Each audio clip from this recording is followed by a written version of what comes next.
Brought to you by Penguin.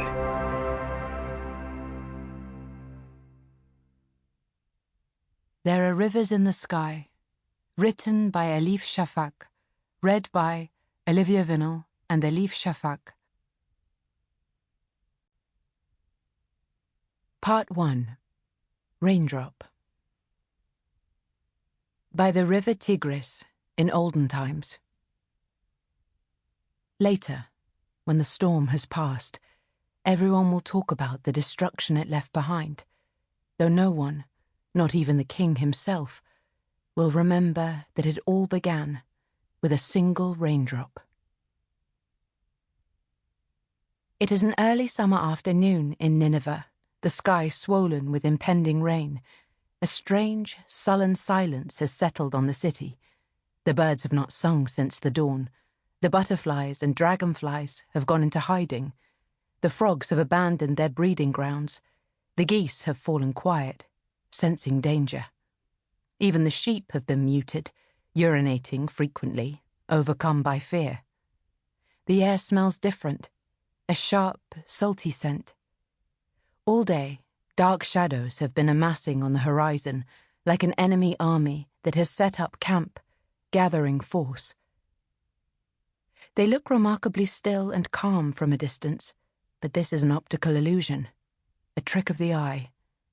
The clouds are rolling steadily closer, propelled by a forceful wind, determined to drench the world and shape it anew.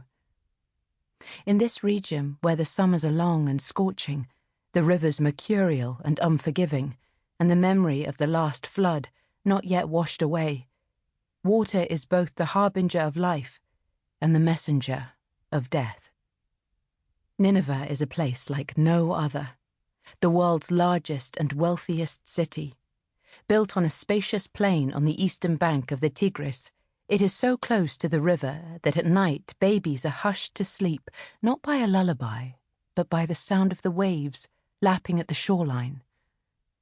This is the capital of a mighty empire, a citadel protected by solid towers, stately battlements, defensive moats, fortified bastions and colossal walls, each rising 90 feet or more. With a population of 175,000 souls, it is an urban gem at the junction of the prosperous highlands of the north and the fertile lowlands of Chaldea and Babylonia to the south. The year is sometime in the 640s BCE, and this ancient region, which is lush with perfumed gardens, bubbling fountains, and irrigation canals, but which will be forgotten and dismissed by future generations as an arid desert and abject wasteland, is Mesopotamia. One of the clouds advancing towards the city this afternoon is bigger and darker than the others, and more impatient. It scuds across the sky's vast canopy towards its destination.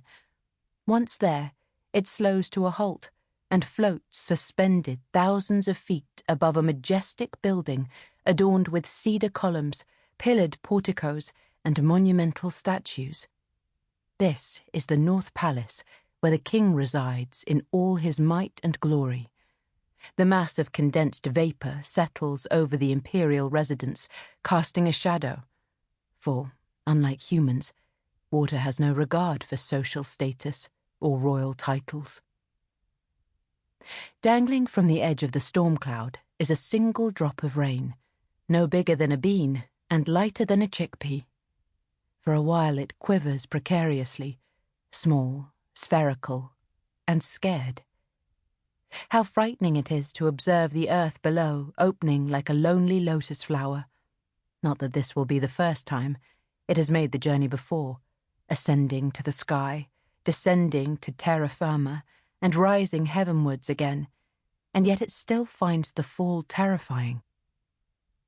Remember that drop, inconsequential though it may be compared with the magnitude of the universe. Inside its miniature orb, it holds the secret of infinity, a story uniquely its own. When it finally musters the courage, it leaps into the ether.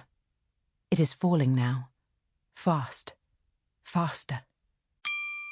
Sample complete. Ready to continue?